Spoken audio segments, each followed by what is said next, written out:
हजरत अबू बकर सिद्दीक मस्जिद से निकले, जैसी मस्जिद से निकले इमाम हसन टहल रहे, उठाया कंधे पे बैठा लिया। जब कंधे पे बैठाया लोगों ने कहा अमीरुल मोमिनीन हो, बादशाह हो तुम इस्लाम के, और आप बच्चे को कंधे पे लेके घूम रहे। फरमाया चुप कर जा, तूने बच्चा देखा है लेकिन देखा नहीं कौन बच्चा है, ये वो है जिसे मेरा नबी कंधे पे बैठा के घूमता रहा।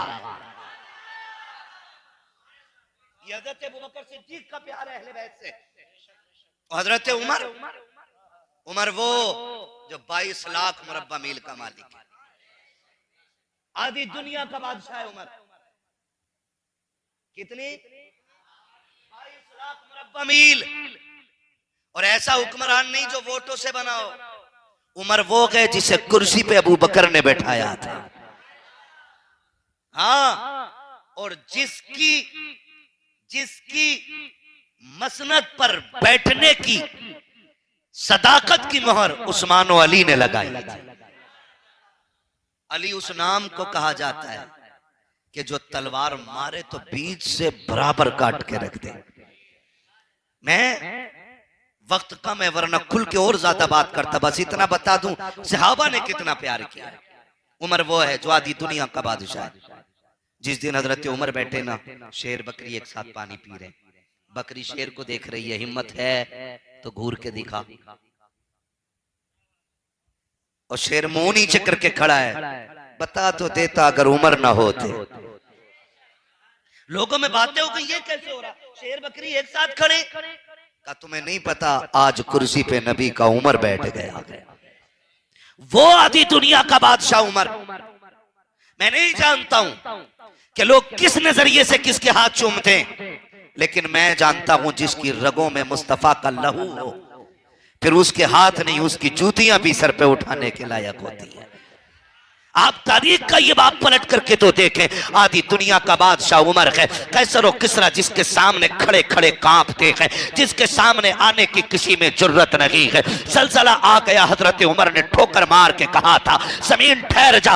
क्या तेरे ऊपर उमर ने इंसाफ नहीं किया है? जमीन ठहर गई थी, उमर की ठोकर में इतनी जुर्रत है कि जमीन हिलते हुए ठहर जाती है। आओ तुम्हें उस उमर की कहानी बता दूं, अहले बैत की शान क्या है, अल्लाह करे आपकी समझ में बात आ जाए। करबला वाला हुसैन क्या है, ताकि समझो तो सकी। हजरत उमर फारूक आजम का बेटा गुजर रहा है, रास्ते में अली के बेटे खड़े हुए हैं। देखा हजरत उमर के बेटे को जाते हुए, आवाज दे के कहा था हमारे नौकर के बेटे जरा बात सुन के चला जा। इतना शहजादों के मुंह से जुमला निकला, हजरत उमर का बेटा दौड़ करके आया, शहजादो हुक्म क्या है, अपनी बात कही और वो शहजादे आगे चले गए। जब आगे गए, बच्चे ने आके अपने बाप से कहा था, अमीरुल मोमिनीन से कहा था, अब्बा जी सुने, आप आधी दुनिया के बादशाह हैं, लेकिन आज मारे गैरत के हमारा सर के ऊपर पानी उतर गया है। बेटे बात क्या है? कहा अली के बेटों ने मुझे अपने नौकर का बेटा कह के आवाज दी है। हजरत उमर ने इतना सुना है। अगला जुमला अमीरुल मोमिनीन का देखें, फरमाते क्या लिखवा लाओगे?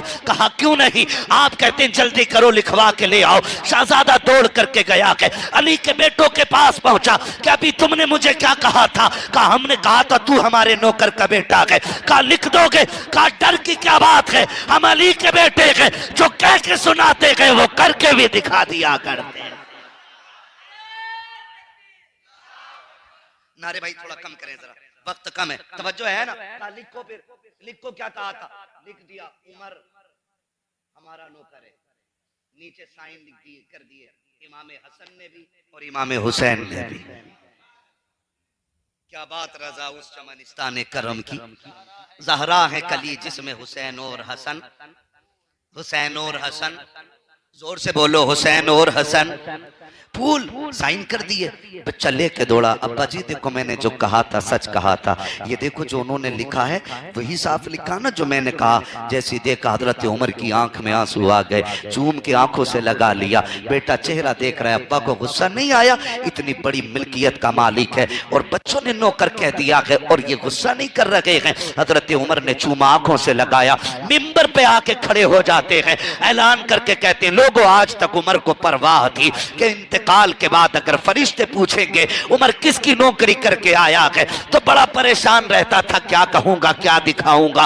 आज उमर की ये तकलीफ भी दूर हो गई है। क्या कहना चाहते हो अमीरुल मोमिनीन? आपने वकी पर्चा वही निकाला, वो तहरीर निकाल के कहा था लोगों जब मेरा इंतकाल हो जाए तो इसे उमर के कफन में रख देना। किस लिए? ताकि जब फरिश्ते आके पूछे मा कुंता तक़ूलु फी हक़्क़ि हाज़ा रजुल, इनके बारे में क्या कहता था, तो उमर उठ के ये तहरीर दिखा के कहेगा इन्हें तो छोड़ो, उमर वो है जो इनके बेटों की नौकरी करके दुनिया से आया है। बरेली से आवाज आती है अरे इन्हें जाना इन्हें माना, न रखा गैर से काम, लिल्लाहिल हम्द में दुनिया से मुसलमान गए। अल्लाह अकबर। ये हुजूर के सहाबा ने अहले बैत से प्यार किया है, हुजूर के सहाबा ने अहले बैत से प्यार किया है। कोई जवाब नहीं, कोई मिसाल नहीं मिलती है। खुदा आपको सलामत रखे। इसीलिए हम कहते हैं शुक्र है हम बरेली वाले हैं। हम जिन्हें टेंशन हो वो बिल्कुल ना बोले, हम बरेली वाले। हाँ, इसलिए बरेली वाले नहीं कि सुरमा वहां का है, इसलिए नहीं कि वहां पागल खाना है, नहीं, इसलिए है कि वहां पे हमारे इश्क का कारखाना है। खैरियत आप लोग?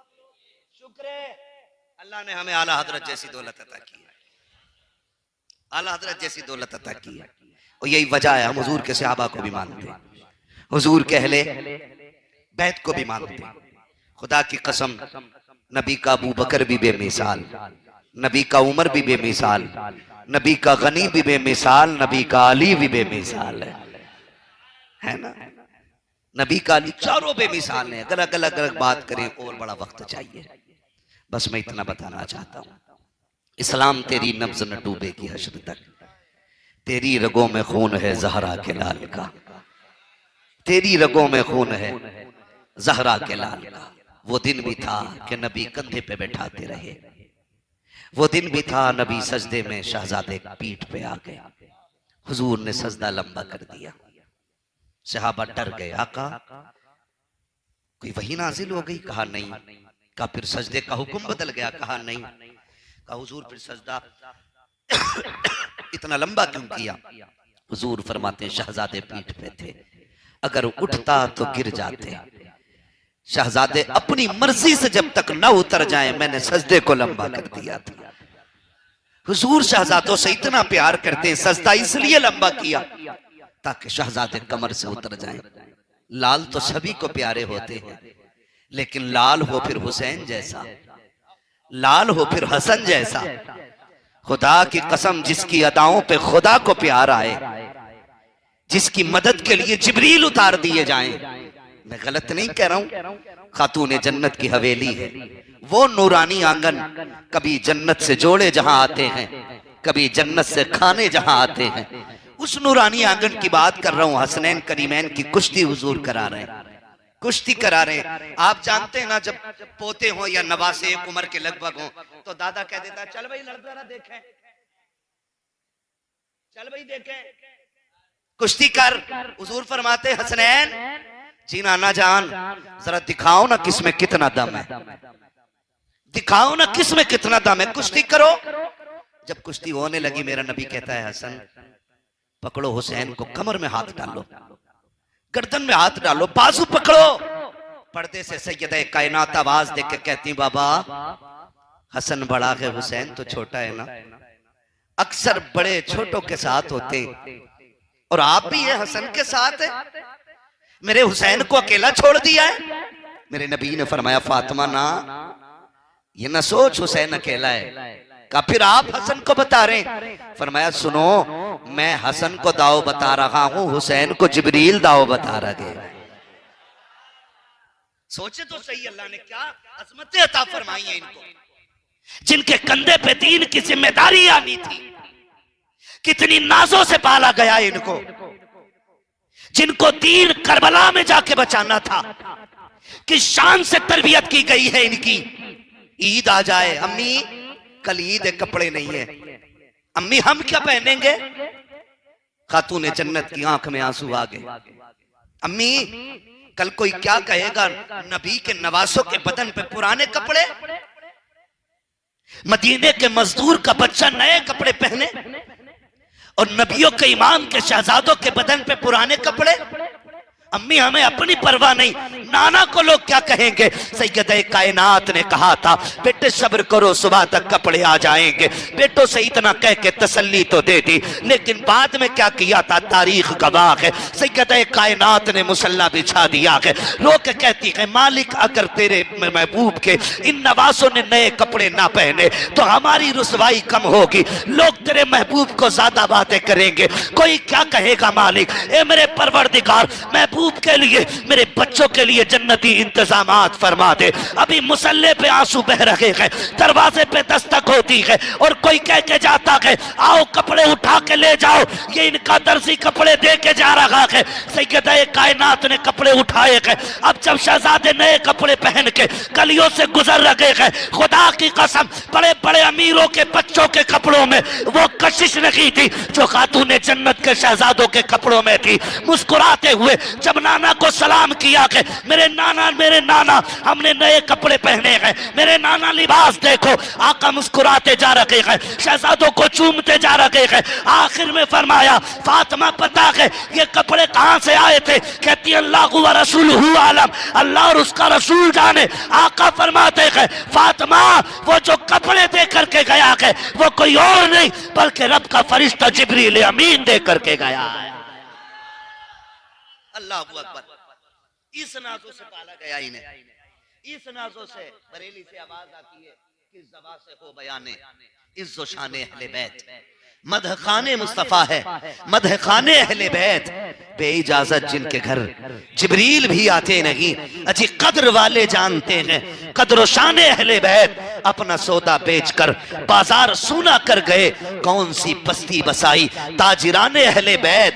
बेअदब गुस्ताख नजदीक को सुना दे ए हसन, यूं कहा करते हैं सुन्नी दास्ताने अहले बैत। अजीजान मिल्लत इस्लामी इस तरह से पाला गया। और याद रखिएगा जब प्लान बड़ा होता है ना तो प्लानिंग भी बड़ी होती है। प्लान बड़ा होता है तो प्लानिंग भी बड़ी होती है। जब इमारतें बड़ी बनाई जाती है ना तो फिर बुनियादें बड़ी मजबूत रखी जाती है। करबला का इम्तिहान ये कोई अचानक होने वाला हादसा नहीं था। खुदा की कसम खा के कहता हूँ हसनैन करीमैन का वो जिक्र है जो उनकी बातें फर्श पे करता है, फरिश्तों में खुदा उनके तज़किरे अर्शों पे फरमाया करता है। बड़ी बाबरकत महफिल है, खुदा सलामत रखे। और जब तक जिंदा रहना जिक्र हुसैन की महफिल से अपनी नस्लों से कह के मरना, जब तक जिंदा रहना करबला वालों के तज़किरे करते रहना। और ये सच्ची बात है सैयद साहब क़िबला, किताबों के इख्तिलाफात ये अलग चीज है, इबारतों का तारीख का मुख्तलिफ होना ये अलग शय है। हकीकत ये है कि एक तारीख वो भी है ना जिसको बयान करने वाली किताब नहीं बल्कि हमारी माएँ हैं। हमने चूल्हे पे करबला पहले सुनी है और मदरसे में जाके बाद में पढ़ी। ये हर सुन्नी की कहानी, हर एक ने अपने माँ बाप से करबला का नाम सुना होगा। और मैं खुल के कहता हूँ इसी बात को, सैयद साहब क़िबला मैं कहता हूँ सारी तारीख की किताबों को आग लगा दो, सारे मौलवियों के मुंह पे ताले लगा दो कि कोई करबला बयान न करे। फिर भी 100 साल के बाद कोई तारीख अगर सबसे ज्यादा याद रहेगी तो करबला की तारीख सबसे ज्यादा याद रखी जाएगी। इसलिए कि करबला की जो तारीख आज तक आई है ये किताबों की मोहताज नहीं रही, ये सीना बसीना चलती हुई आई और हर कस और नाकस को इसकी खबर है। ये इतनी मोतबर है कि अब इसके लिए किसी हवाले की जरूरत नहीं है। ये इतनी मशहूर है कि अब इसके लिए किसी किताब की जरूरत नहीं। जिस बंदे से पूछो करबला क्या है तो वो साफ कह देगा करबला वो है जहां 10 मुहर्रम को नबी का खानदान उजाड़ा गया था। है तो जो सारे लोग, मैंने क्या कहा, मैंने कहा जब प्लान बड़ा होता है तो प्लानिंग भी बड़ी होती है। इमारत बड़ी रखनी है तो फिर बुनियाद भी बड़ी होती है। करबला का इम्तिहान था तो फिर इम्तिहान के लिए शख्सियतें भी बुलंद चाहिए थी, फिर जिगर वाले लोग चाहिए थे, फिर वो बुनियादें रखी गई कि जिसमें यूं समझें कि एक साये को खातून जन्नत फातिमा जहरा कहा जाता है और दूसरे साये को हैदर कर्रार मौला अली कहा जाता है, और इस साये में परवान चढ़ने वाले एक फूल को हसन कहा जाता है, दूसरे फूल को हुसैन कहा जाता है, और इसी चमन में एक चटकने वाली कली को सैयदा ज़ैनब कहा जाता है। एक एक किरदार आप देखें, खुदा की कसम मिसाल नहीं मिलती है, मिसाल नहीं मिलती है। एक एक किरदार अगर आप देखें, थोड़ा सा हल्का कम करते हैं, मिसाल नहीं मिलती है, आसान नहीं है। मदीने शरीफ कितना खूबसूरत शहर है, हर शख्स जाके कहता होगा सैयद साहब आप वो बाबरकत जाते हैं जो करबला से बचे एक ज़ैनुल आबिदीन की इनायत, और यूं कहें कि उनका तोहफा है आप, कि जो एक ज़ैनुल आबिदीन करबला से आए थे, आज उसी ज़ैनुल आबिदीन के दुनिया के कोने कोने पे महकते हुए फूल दिखाई दे रहे हैं। हर कोई आके कहता सैयद साहब दुआ कर दें हुजूर का मदीना देख लें, मुफ्ती साहब दुआ कर दें हुजूर का मदीना देख लें। मैं कसम खा के कहता हूं कोई दिल ही ऐसा नहीं होगा जो मदीने के लिए ना धड़कता हो। होगा कोई दिल ऐसा? नहीं ना। कोई आंख ऐसी नहीं हो सकती है जो हुजूर के लिए बहती ना हो। इतना प्यारा शहर जिसमें हर दुआ में कहते हैं दिखा दे या इलाही वो मदीना कैसी बस्ती है जहां पर रात दिन मौला तेरी रहमत बरसती है। और खुद मेरे नबी ने कहा था मुमकिन हो सके तो मेरे मदीने में आके मरना। हुजूर अगर ना मर सके, फरमाया अगर यहां ना मर सको तो मेरे मदीने में मरने की तमन्ना लेके मर जाना।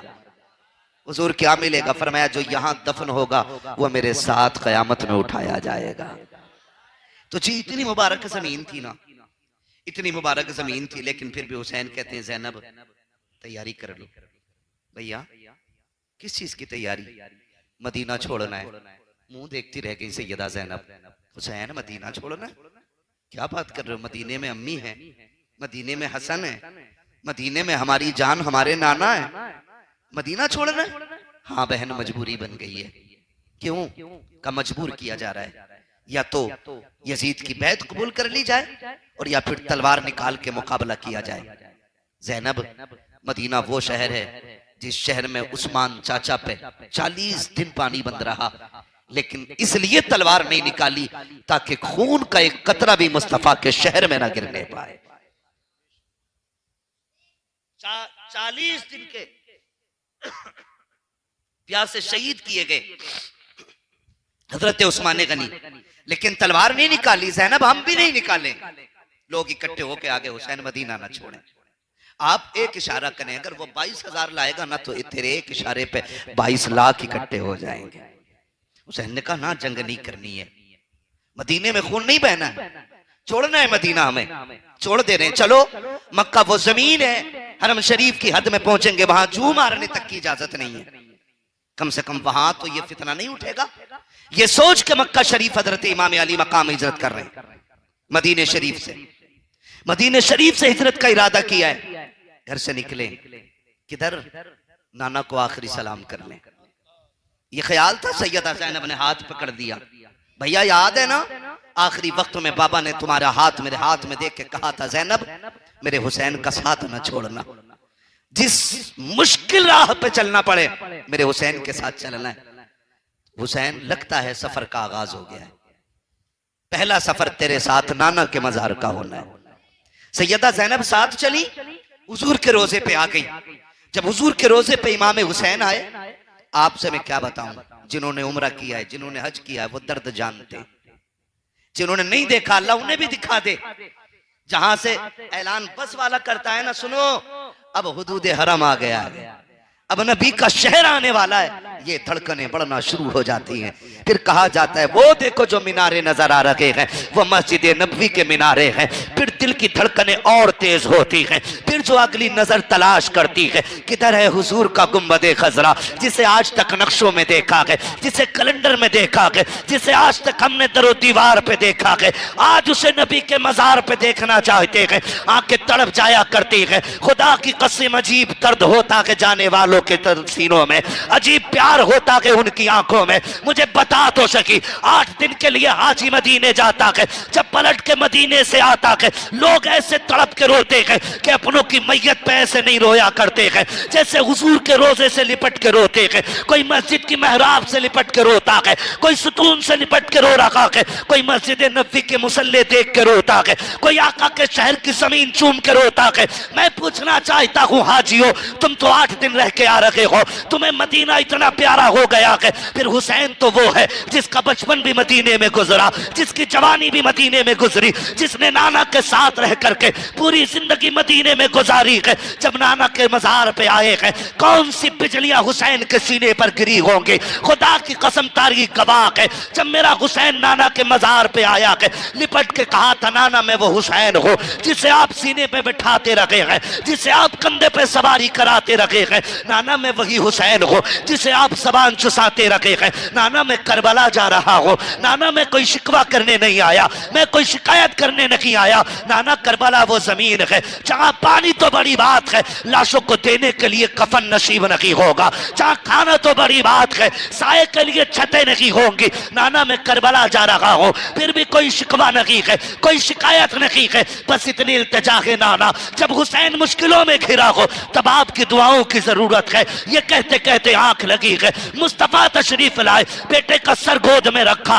और दुआएं दे के कहते हैं अल्लाहुम्मा आतिल हुसैन सब्रम वाजरा, अल्लाह मेरे हुसैन को सब्र भी देना है, मेरे हुसैन को अजर भी देना है। नाना को अलविदाई सलाम किया जा रहा है, पलट के एक बार हुजूर के मजार को देखा है, चंद परिंदे बैठे हुए थे, मेरे हुसैन की चीख निकल जाती है, रो के कहते हैं बड़े नसीब वाले हो तुम, रोज आया करोगे नाना के मजार पे, तुम सुबह भी आओगे शाम भी आओगे, लेकिन हुसैन आज के बाद नहीं आएगा। ये कह के पलटे है, सैयदा ज़ैनब का हाथ में हाथ है, अब जा रखे हैं अम्मी फातिमा ज़हरा की कब्र पे। तारीख गवाह है, जब अम्मा फातिमा की कब्र नजर आई है, रफ्तार तेज हो जाती है, दौड़ के माँ की कब्र अनवर को लिपट जाते हैं और जाके लिपट के कहते हैं अम्मी तेरा हुसैन जा रहा है, अम्मी तेरा हुसैन जा रहा है, करबला जा रहा हूँ अम्मी, जिस दिन के लिए दूध पिलाया था हुसैन उसी वादे को पूरा करने के लिए जा रहा है।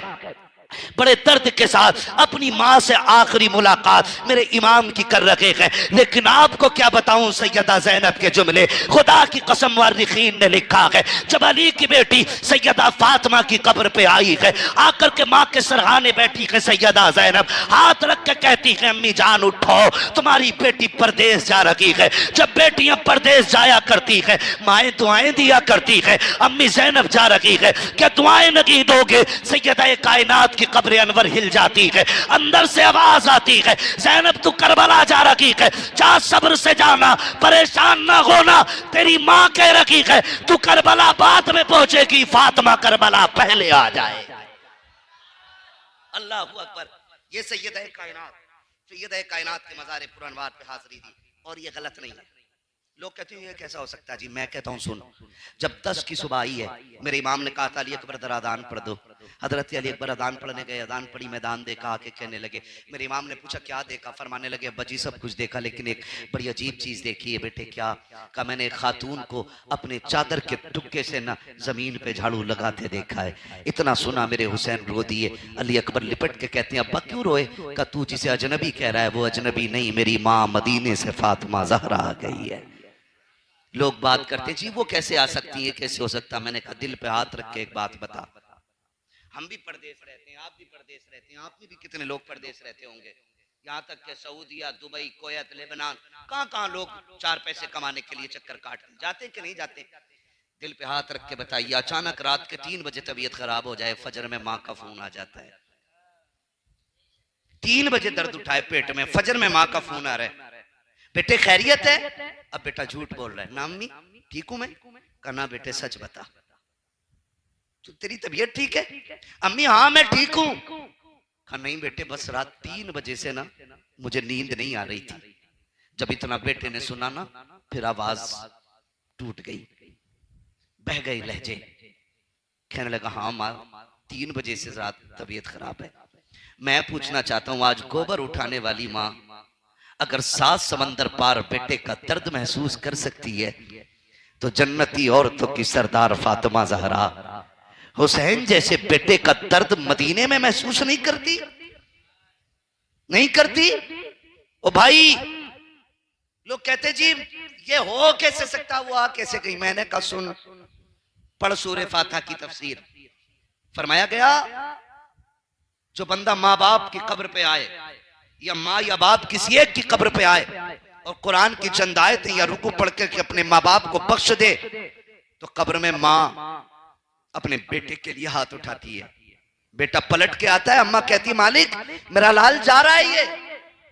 फरिश्ते कहते हैं तू क्या चाहती है? कहा मेरे रब से कह दो कि जब जिंदा थी ना तो मेरे पास से कभी खाली नहीं गया, आज मालिक तूने फासले कर दिए, तू इजाजत दे तो मैं बेटे को निकल के कब्र से दे दूं, लेकिन नहीं है ना इजाजत, आज मालिक तू दे दे। रब फरमाता इससे पूछो चाहती क्या है? वो कहती है मालिक मेरे पास आता था मैं अपनी हैसियत से देती थी, आज तेरे पास आया है मालिक तू अपनी शान से अता फरमा दे। अल्लाह फरमाता फरिश्तों फिर इसका नाम अमाल चेक करो, देखो इसकी लिस्ट किधर है। फरिश्ते कहते हैं मौला ये जहन्नमियों में है। फरमाया उधर से नाम काट दो, इसका नाम जन्नतियों में लिख दो। देखो दुश्मनों में क्या दोस्तों में? फरिश्ते कहते मालिक दुश्मनों में, का नाम दोस्तों में लिख दो। का बताओ इसके अमाल में क्या? क्या मालिक गुनाह है? का सारे गुनाह नेकियों में बदल दो। फरिश्ते कहते मालिक इतनी तब्दीली, 2 मिनट खड़े होकर के 2 आयतें पढ़ी है इसने और माँ के हाथ उठ गए, अल्लाह इतना दे रहा है। अल्लाह फरमाता अगर मैं भी उतना ही दूं जितना माँ देती थी तो फिर मेरे प्यार और माँ के प्यार में फर्क क्या रह जाएगा? मैं इतना दे रखा हूं कि 70 माओं का प्यार मिलकर भी खुदा के प्यार की बराबरी ना कर सके।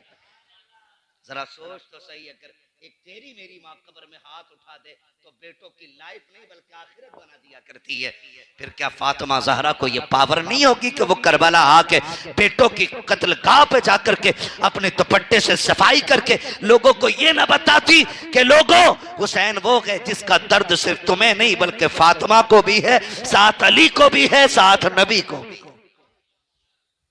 करबला में शहादतें हुई है और खुदा की कसम मेरा हुसैन एक एक करके 71 लाशें उठा के लाया। कितनी? 71 लाशें हुसैन ने उठाई हैं। मैंने तो यहां तक पढ़ा, दिल फट गया ये पढ़ने के बाद कि 71 लाशें खेमे तक आई, लेकिन हुसैन का जो जिस्म था वो मक्तल से खेमे में नहीं आया, क्योंकि कोई लाने वाला बचा ही नहीं था। एक एक शहीद को मेरा इमाम लाता रहा, अकबर को लाए, असगर को लाए, कासिम को लाए, औनो मोहम्मद को लाए, लेकिन हुसैन का जिस्म वही मैदान में रहा। हाँ, ये जुमले सुन रहे हैं ना सैयद साहब के, ये बताना चाह रहे हैं सुने आपस में दुश्मनी नहीं, आपस में प्यार था। और प्यार की वजह यह थी कि हजरत अली ने अपने एक बेटे का नाम अबू बकर रखा था, एक बेटे का नाम उमर रखा था, एक का नाम हाँ उस्मान बिन अली। और भाई ये सारे शहीद है करबला, पढ़ो तो आपसे भी हाथ जोड़ के गुजारिश है, 10 मुहर्रम शहादत का दिन, इस चीज का मजबूरी में ना बोलो, सुन के बोलो यार। 10 मुहर्रम शहादत का दिन है, हमने बना लिए मेले। 10 मुहर्रम के दिन बेटियां बगैर दुपट्टे के घरों से निकल गई। खुदा की कसम पर्दा मीरास है इनके घराने की। जब मेरा इमाम करबला के मैदान में जा रहा था तो हुसैन ने कहा था ज़ैनब मैं करबला जा रहा हूं, मेरी शहादत के बाद मेरी लाश पे बगैर दुपट्टे के ना आना। कौन कह रहा है? वो कह रहा है जिसको नबी ने कहा मेरा हुसैन मेरे जिस्म का हिस्सा है, जिसके बारे में नबी ने फरमाया हुसैन मिन्नी व अना मिनल हुसैन, हुसैन मुझसे है मैं हुसैन से। वो कह रहा है मेरी शहादत के बाद मेरी लाश पे बगैर दुपट्टे के, बोलो बगैर दुपट्टे के मत आना। आपसे पूछना चाहता हूं, मैं उस ताज़िये की बात करता हूं जिसकी इजाजत शरीयत ने दी, मैं मुरव्वजा की नहीं। मैं उस नक्शे रोज़े हुसैन की बात करता हूं जिसकी इजाजत अहले सुन्नत के नजदीक है। अगर उसको भी ले लिया जाए, बताओ वो नक्श अफजल है या मेरा हुसैन अफजल है? बोलो जोर से बोलो यार, हुसैन अफजल है ना। और फिर रह गए आज के ताज़िये, जो ताजिए कम मंदिर ज्यादा है। गलत नहीं कह रहा हूं, देखो जाके सबके ढाल। वो सर्विस पे नहीं बनाए तुमने, जबकि हुक्म तो ये था कि हुसैन के रोजे का नक्शा बनाते हम, और उसे एक जगह रख के उसकी जियारत करके करबला की याद सीने को दे के कलेजे ठंडे करते।